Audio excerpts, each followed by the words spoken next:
Hi there, and welcome back to the Energy Sector Heroes podcast. My name is Michelle Fraser, and every week I will speak with incredible people who share their lessons, experiences, and stories from their time spent in the energy sector.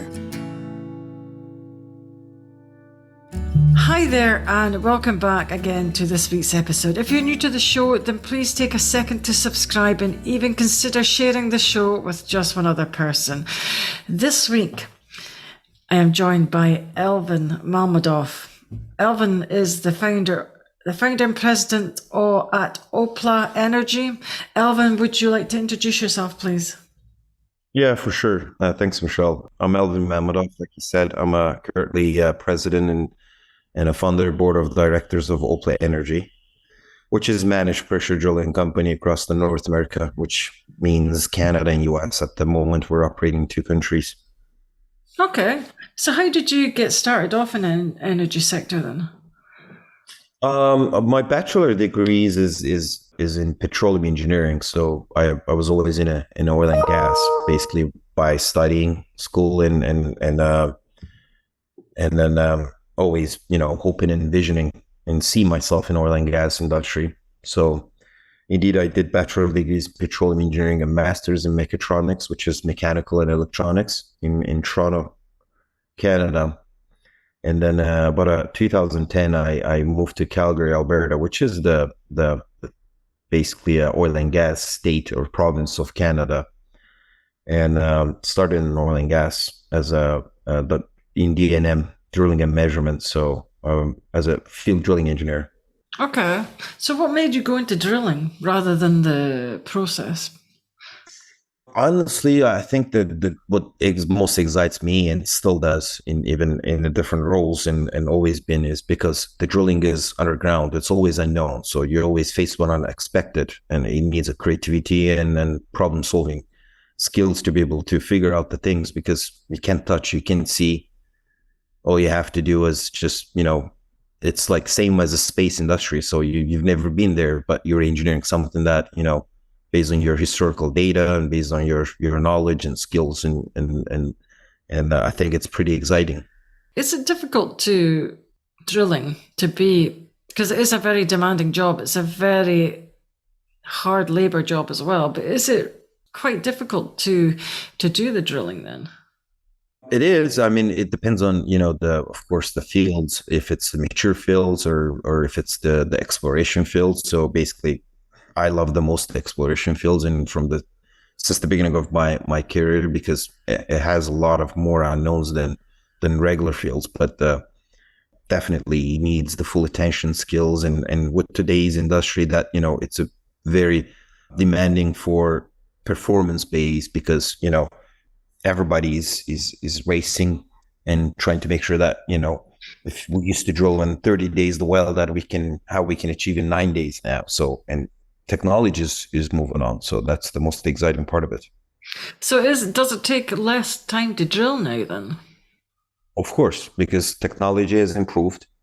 And there's a lot of technology leaders. And I think that's the most exciting time in oil and gas and energy sector today, because there was a booming period for oil and gas that, everybody was profitable enough all the time not to change and not to innovate, not to do anything, but just continue as it is, because, regardless, it's always profitable. But when the time came that, oil prices start fluctuating, especially the last 15 years, I want to say that there's a huge competition in technology, and there's a lot of advancement in every area of oil and gas, I want to say. But definitely drilling is the leading on that, because it's the primary and very first operations, and it has to be. I was going to ask you maybe something quite controversial. Do you think that drilling is still, do you think a lot of companies are still drilling now, considering we've got all this talk about the net zero, to try and get the net zero down? Well, it's kind of something that, very political view that there's not much I can share on that as an energy company CEO. But however, the media and data shows the other way around, of course, right? So I was last year in London on the World Drilling Conference, and Rystart Energy shared really cool chart that, it's shown that just the investment perspective, how much per year the fossil fuel investment is increasing versus renewable.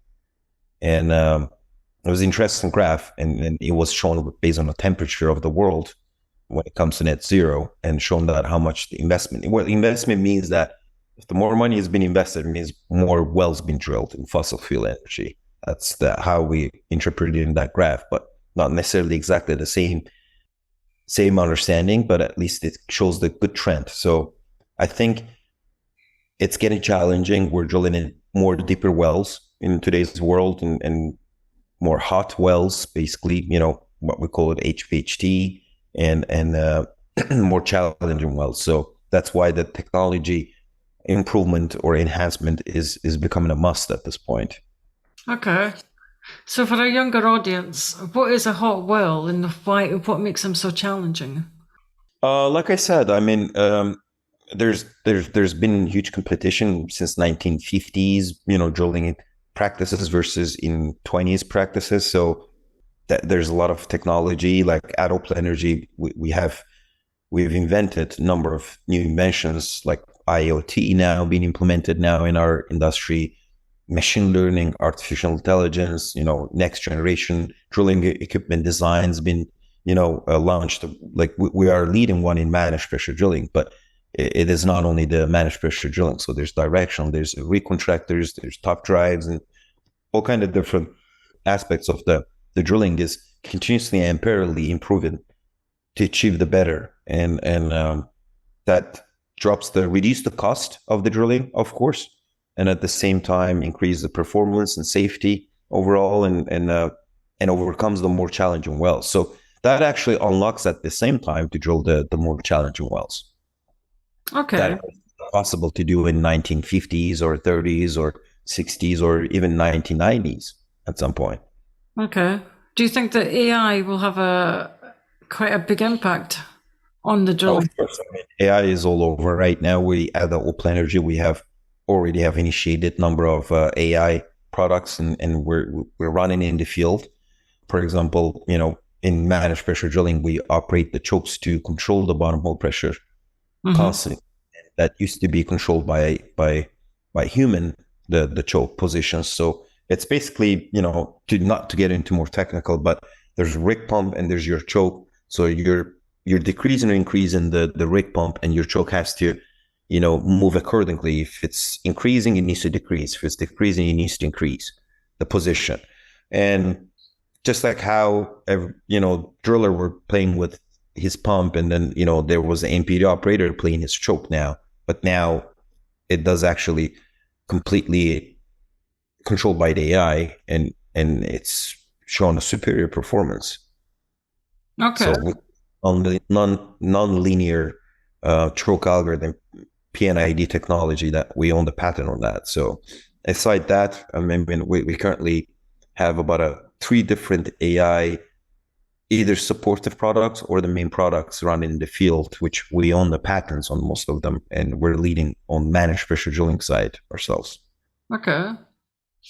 So it's coming. It's on its way. It's nothing bad. It's nothing to be scared. It doesn't replace anyone's job. It's just changing, reforming the shape of people's job, and then making more skillful and thoughtful jobs than labor jobs. But of course, it's just from the business perspective, it makes it more profitable from the business perspective, because you can achieve more with less people.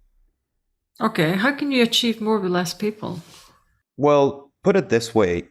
If you have the 5 vehicles and you can only get the 5 drivers, and you can only employ 5 drivers, and you can just operate 5 vehicles and in a manual way, but the moment you power them with artificial intelligence, doesn't need driver, but it doesn't mean that it doesn't need the operation center.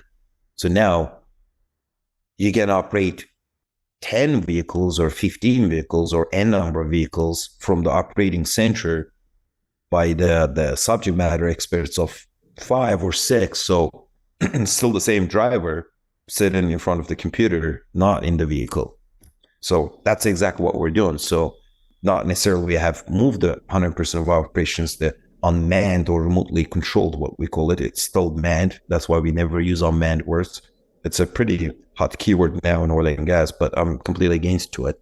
I mean, it's still the human that operates from the operation center. So what we call it is ROC, remote operation center, that we operate those technologies with the same amount of people, but more drilling, fields, or more drilling rigs that, that gets controlled from the operation center with the same people and same expertise required. But you don't have to be there now because AI is assisting to do the job in the field for you. Okay. It's interesting. So how would a new graduate get into the drilling sector if that's what they wanted to do? I mean, I'm going to share my own, definitely the thought and perspective, and it doesn't mean that it's the right thing, but that's how I'm visioning that where the world is evolving now, or technologies. Of course, if you're a mechanical, chemical, and petroleum engineer, to get into the drilling industry, those are the best three the degrees or school that you need to start as a drilling engineer in oil and gas sector. But now a lot of technology is changing. There's IoT, there's AI, there's ML, there's data analytics. There's a lot of analytics is happening because the shape of the business, shape of the doing the things has been changed now. You require a programming skills, so it is huge asset in any position now. In I think not only the drilling industry but anywhere else to be able to understand and automate your own process as an engineer, so you can achieve faster and better results and more precise results. So it is still conventional, traditional way. If you're asking, so how we do at our club, I mean, we just probably have, if we go on a website, there's a fresh graduate job posting, because we do support for the new grads and new generation that comes in and learns into blended version of the operations. So we still things that is as it is used to be, and new way of doing the things is also being created. So they come in on board and not required any special skills other than their degrees and their motivation. But once they started, if they're capable of learning, we load them up with a lot of new skills in our own industry. Okay, that sounds amazing. Is there still quite a lot of opportunities in drilling, though? 100%, and it's got the wave in the opportunities with the oil and gas industry. But I think that with today's opportunities is definitely way more better than a 15 years or 20 years ago's opportunity, I want to say. Do you think so? I thought it would have been another way around, because especially with the boom time when there was when a lot of organizations were drilling. Yeah, but it's more sustainable, I want to say. I mean, when there's a booming, and it's just that human resources required so much that you get hired, and positions used to be changed so fastly without, what's that called? How should I say it? I mean, without the stone falls into the right spot, you know what I mean? But now it is more controllable and it's more precise and accurate for the fresh graduates to start and scale and learn and get better and then do better for the companies and position themselves into where they actually enjoy the most, when it comes to a skill wise or job wise or position wise, and grow out of there. And the leadership has been changed. There's new generation, young leaders have been in that industry, so their vision has been changed. And so it creates the great opportunity for the fresh graduates at this point, I want to say, compared to our times. I want to compare. Have you ever had any career disasters then? What do you exactly mean? Well, have you had any challenging times during your career? Of course. I mean, well, to go back to my career, like I said, I worked for 2 years in D&M with, one of the top 4 companies in oil and gas service, oil field services. And then after that, I switched over to managed pressure drilling just 2 years after. And then I did a lot of various positions in in my previous company called Weatherford, which is, at that time, the leading managed pressure drilling company. So I started as a field engineer and team lead, engineering manager, business development, business unit manager, or so on. And have evolved my, the titles and accountabilities and job skills requirement. But eventually in 2019, when I quit and funded Opla Energy, it was a 5 people company. It was backed by Citadel Drilling. We raised significant amount of funds to do the research and development to, reshape the managed pressure drilling industry by inventing the, technology that today we use called the PMD, pressure management device. So we were converting the 3 loads of traditional package, like when I say load, the semi-trail loads, to a coffee table size, basically, and the most smartest technology in our industry, which means that it's powered by AI, it's a fully automated, and so on and so on. Of course, we did with the staggered stages of the proven technologies, but in 2020, of course, the COVID hit, and that was the most challenging and stressful time of our company, and as well as my own career, I want to say. Back to your question. So oil price hit the -40 for a couple of days. The world closed down. Nobody knows what's going to happen next, and nobody knows how long it's gonna carry like this. Is it 10 years of lockdown or 10 days? So that was as a president of the company, that was the most stressful and challenging, and for my own career, that was the most stressful and, a problematic the period of my time, because we're creating a technology to prove in the field, but we don't know what's going to happen next. But luckily, here we are, and I always say internally at Opla, if we're a team that made it through those COVID, I think our resilience is pretty high. I think so too, because I have heard of quite a lot of companies who haven't made it through COVID. So Yeah, you're it's so doing really unfortunate. well. Yeah, it's so unfortunate. Like you said, it's the economy was different, and there was no light end of the tunnel at the beginning of the COVID. Nobody was, and investors and buyers and vendors or clients. Everybody was afraid what's going to happen next, so nobody was taking any move for little time of that period. Like, I want to say 6 months or 8 months of the oil and gas, until it just got back on and continue drilling as usual and grown out of it. Okay. So what made you decide to create your own business then? It was pretty, yeah, I mean, like I said, like 7 years ago or 8 years ago when I started, 7 years or 8 years ago of my career with Weatherford, first time I stepped on a drilling site location, I just looked around, and it was like I found that everything, all the technologies, outdated. Is too much of the technology, too much of the 3 semi-loads of trailers and packages, and it was obvious like somebody's going to do a better. So I think that one of the things that we have failed as leaders in oil and gas is, like I mentioned before, when it's profitable, no one wants to touch the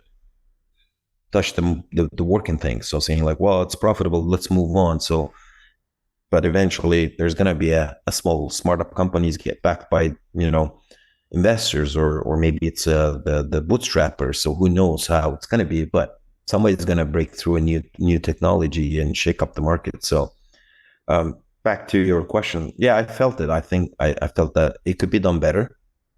But again, I was young, and I was a field engineer, not into a business side of it or so. But I had the opportunity to work in different aspects of the business as an engineer, and operations and management, sales, and then the unit manager or so on, and that created that completed the big bird eye view, or the big puzzle for me, that, well, you know what, it's an opportunity for me to turn up to what I'm visioning in my mind to the reality. So, and I just decided that I think the visions are not matching going forward. So, most of the companies at that time scaling down the technology and sort of investing more in R&D, so making it more simplified and cheaper, but the less performing technology. So I was thinking, and I'm still thinking other way around. So it's always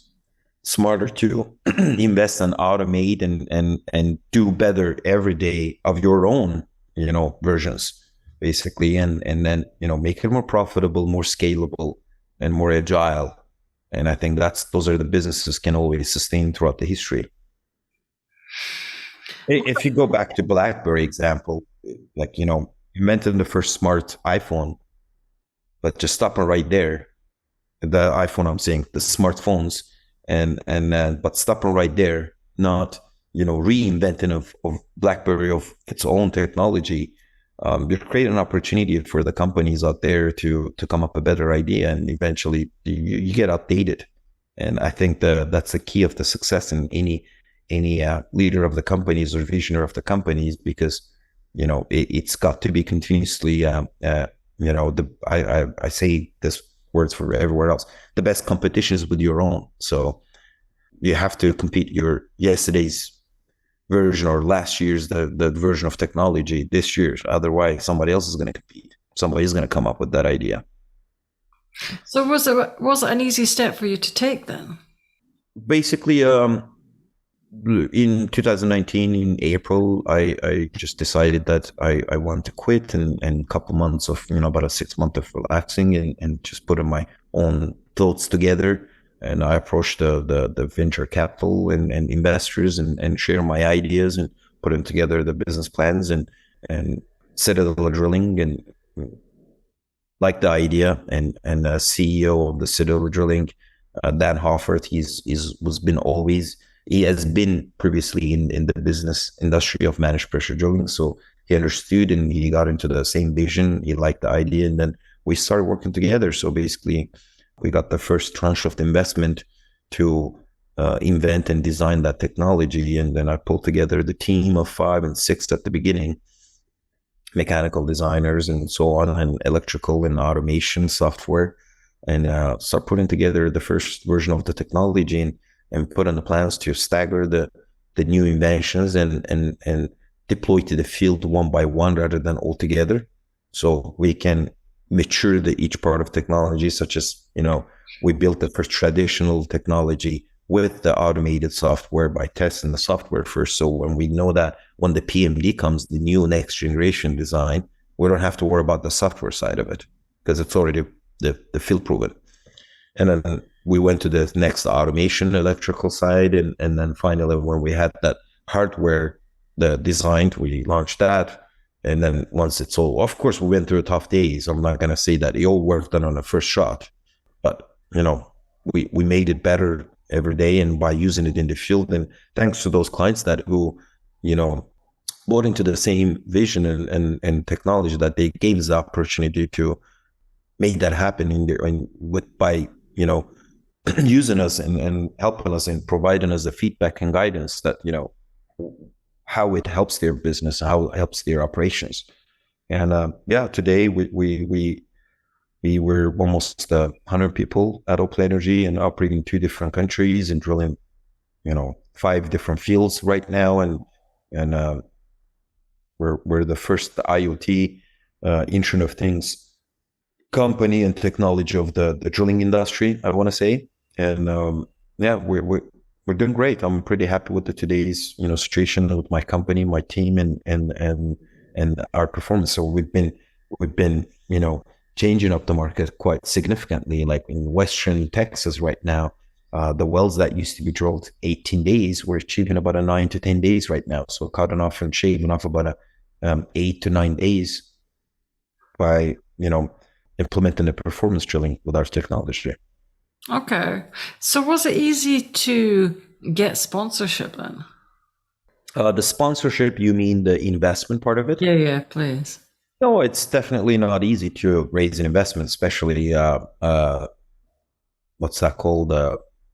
Energy sector, and as it's pretty fluctuating on investment side, it gets put on hold, and then it goes back and what I mean is like booming and non-booming time. It's all completely different. It needs to be significantly a unique and a promising technology just to be able to raise the investment. And of course, You have to have that synergy with your investor that, he understands the business and he gets that, understands the vision along with just the technology. So I don't think so. It's easy. And I know that, there's a number of people out there have tried. Of course, everyone has different reason of failure. It's either the technology or the leader himself or the team or so on. But it needs such a hard work to be able to make it happen. You have to be a confident. You have to be, especially in our case, the question is like, how sure you are? Well, I'm not sure because nobody has done it. We're going to try first time. So how can I be sure? And you're asking investors to cut the check for that. So it needs a pretty good of a convincing skills and confident yourself to be able to deliver that vibe. Otherwise, but you have to tell them transparent and build that integrity as well that, they understand, yeah, nobody has tried it, but we believe we will. Okay. So having confidence in yourself is key then. Definitely. In any other business or any other, the part of your career, the confidence is always the key. Not just for the investment part of it. It needs to be a risk managed confidence. So you can't be crazy and just trim the things that it's impossible and you can't achieve and you have no idea how to achieve. But at least, it doesn't mean that it has to be done before, but at least you have to be able to balance and make plans and have plan A's, plan B's, and plan C's and for everything. And then show and deliver that with confidently. Is it important to have a backup plan in business though? Always. And I think it's important to have a backup plan in our own lives too. So, because nothing always goes with how we calculate it and measure it. So the reality sometimes is you have to pivot. You have to be agile in your career, school or work or, anything. Okay. Do you really think that though? I think, like I said, of course, if you want to achieve and be successful and of course you always have to be. Okay. I'm not saying that we should be crazy and just, over exaggerate the things and just to have a backup plans in our life for the things that doesn't need to have, but at least, you're making decisions. You have to have a backup decision. So what if it doesn't work out? Then what's my plan? Okay, I'll try this. Those kind of stuff. Okay. But then some people say that if you have a backup plan, you can always sometimes be working on the backup plan instead of putting your 100% into your plan A. Well, I think it's the maturity level. So, you believe in plan A, but when you put the plan B together, it doesn't mean that you're not going to execute the plan A with the 100% efficiency or with the focus and attention. So you still have to, because, plan B is never better than the plan A. You have to put your 100% to make the plan A happen, that you would never need the plan B. Okay. And do you think it's hard to do then? It definitely requires, maturity and skill and expertise and habit, I want to call it, right? To be able to, still plan for the B and have the plan A to be 100%, you put your attention focus. But yeah, it's definitely it's definitely how the business runs, at least. Okay. That's really good advice, actually. So what else would you like to achieve in your career? What else I would like to achieve in my career? Well, at the moment, we're focused on a growth at Opal Energy. So we're continuing doing that. And that's the short-term goals that we have. And other than that, I think the life will show what's going to happen then next. But in my career, same along with that. So of course, the position I'm taking, which is president and founder and leader of the company, it's never ending challenge. So I want to lead the company better than yesterday. So that's my career goal. That's a really good career goal, actually. I really like that, actually. So what keeps you motivated when times get tough? Individually or, corporately. So, I mean, there was a really couple of key advices. I mean, when I started the company by the investors or the board of directors, there's going to be tough days and for yourself and for your team. And the best way to get out of that is, how you bond together is the company culture. Just like how every family has its own culture, how you eat the supper and how you enter to the house, how you clean the things and how you put your dishes away. Every house has its own culture. Every family has its own culture. It has to be exactly the same way in the company. How you work together, how you manage the challenging situations, how you manage the stressful, the moments within the company, when the things doesn't work operational wise or technology wise. So what we did absolutely that, best at Opla that it still, carries along and attracted a lot of people to join us was the culture. Our culture is WISE. It stands for the we. First W sign from the WISE is we and unity, integrity and innovation, and safety square, which is mentally and physically. So excellence is the last. So united, integrity, team that has accountable manner, professional, trustworthy manner, and innovate in the technology, continuously innovates. The innovation doesn't really mean the only patent. So, you do something with Excel today, it took it 6 hours. You need to start thinking that how I can do tomorrow within 4 hours this. How can I automate? How can I innovate this process? And it goes to every different aspect of the business, like finance and HR and QHSC and operations and oil engineering, R&D engineering, manufacturing, repair maintenance, like, pretty much everywhere else. So the innovation is the key for success. And of course, transparency and integrity and united team. And then we call it we. I think there's no another company that has a core value called we, because it's never I. We were aware of that. We're doing a startup. We're on the same boat. We're sailing. So no one is going to be hero here if it sinks. Like, 5 or 7, or 100 people working on that boat to make it happen from A to B point. And if it doesn't make it to the B, there's not going to be a one person saying, but I did good. Well, the result is bad. So we're all failed. So it's we, it's not I. And then creating that habit and creating that culture had given quite a bit of a success rate. And I've been talking about the culture on all podcasts and everywhere else that I attend, and that's, we have 8 groups of patents and this disturbing and disrupting technology and the most innovative technologies. We've number of awards. Last year we won the 2 Spotlight Awards and CIO Awards in IT technology side of it, and Spotlight in a OTC, offshore technology conference, which is the mecca of oil and gas, that where it gets spotlight on new technologies. And we won on a 50th year of the OTC the 2 awards at the same time. That has never happened in the last 50 years. So usually 1 award per company, and we got 2 awards last year. One was for software, one was for the hardware side.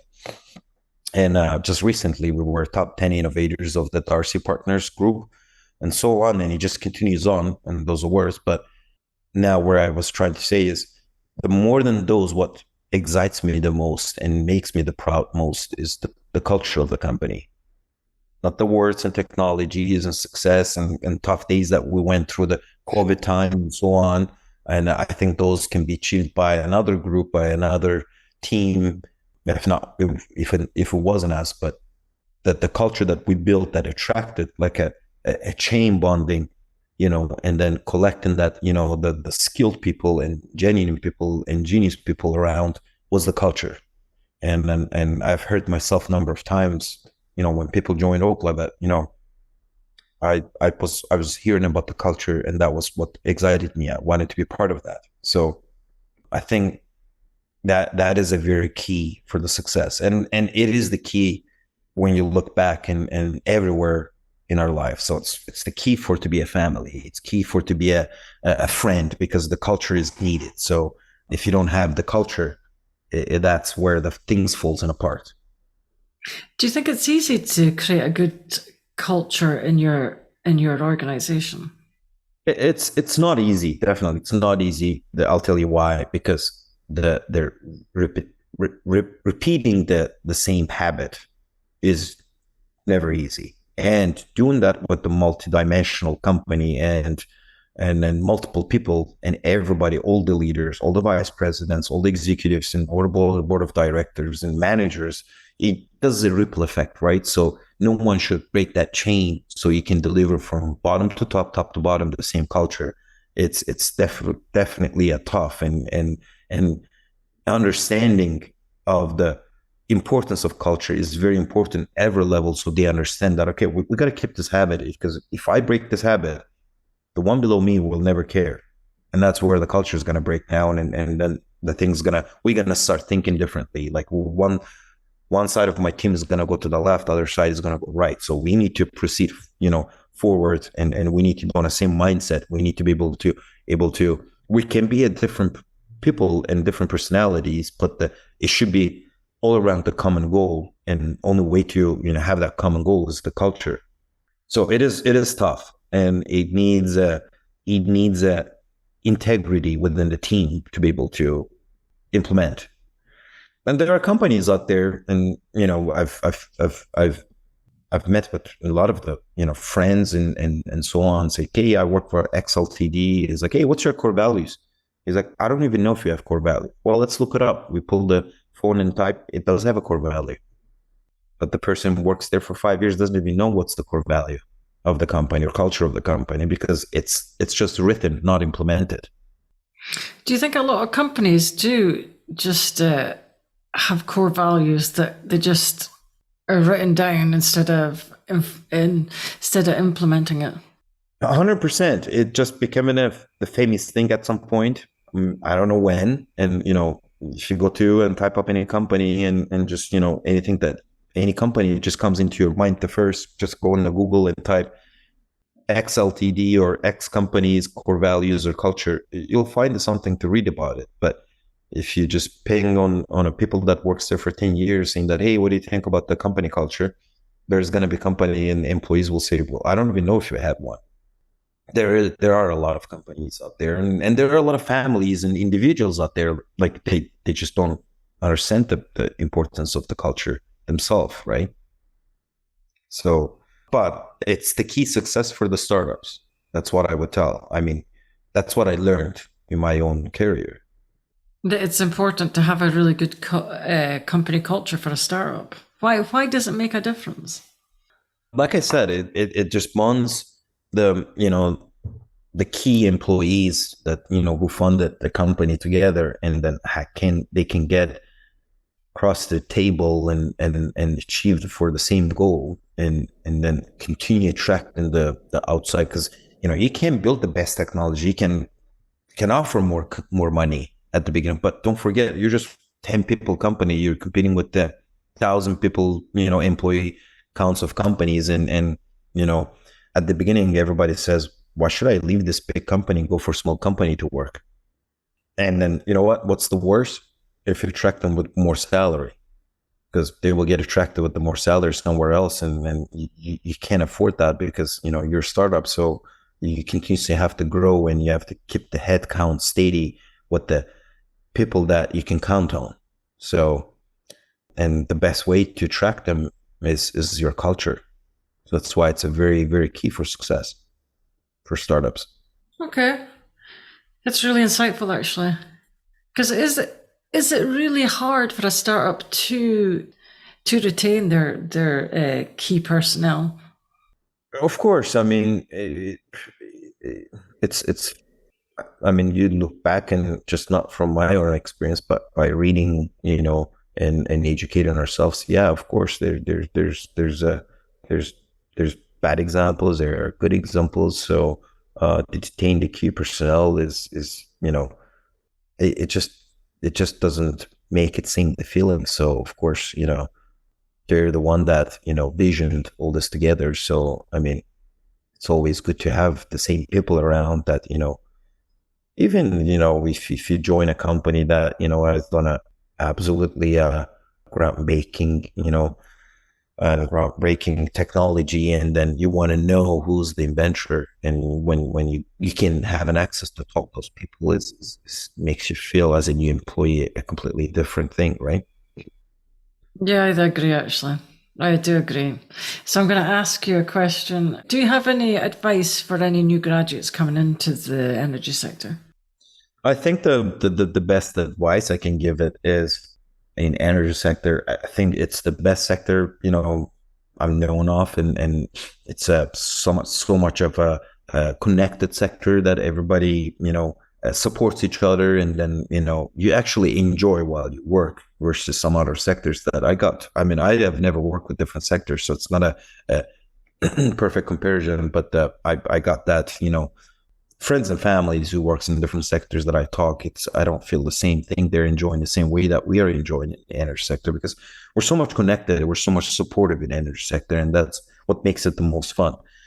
I think, the advice I want to give is they should enjoy their job. That's the most important part, and they should be proud of it, because we're bringing the power and energy to the world. So it's such a unique role to carry on along with the world's population that, I think without the energy sector, I can't imagine today's world. That's really insightful, actually, and very good advice as well. I'm going to ask you one final question. If you could turn back time, would you change anything? From my career perspective, I probably wouldn't. No, I'm pretty happy where I am, and I'm very happy that all my hard work that I've put it and into my own career, and it's basically the investment. You're actually, you can always expect that it's going to be the return value is going to be what you're imagining. So sometimes it's different, but you don't know what's the actual return value is going to be 3 years later, or 5 years later, or 10 years later, when today you do the hard work. So I'm pretty thankful and grateful for my own career, and I think that I've worked hard enough. I've contributed a lot to the industry, to the companies that I've worked for, and I'm all the publications and researches and hard works that I've done, I think has been valued and is going to be get valued. And I'm pretty grateful what I've had. So really, no, I wouldn't change anything. Excellent. I'm glad you wouldn't, actually, because it sounds like you've had an amazing career. Thank you very much. Okay, that's all the questions I have today. I would like to thank Elvin for your time. That brings us to the end of another episode. Thanks for listening, and see you next week. That brings us to the end of another episode. Thanks for listening. If you enjoyed the show, I'd like to gently encourage you to leave a 5-star rating wherever you listen to podcasts, and share the show with another person. You can also follow me on LinkedIn or via my website, www.michellefraserconsultancy.com. Thanks again for listening, and see you next week.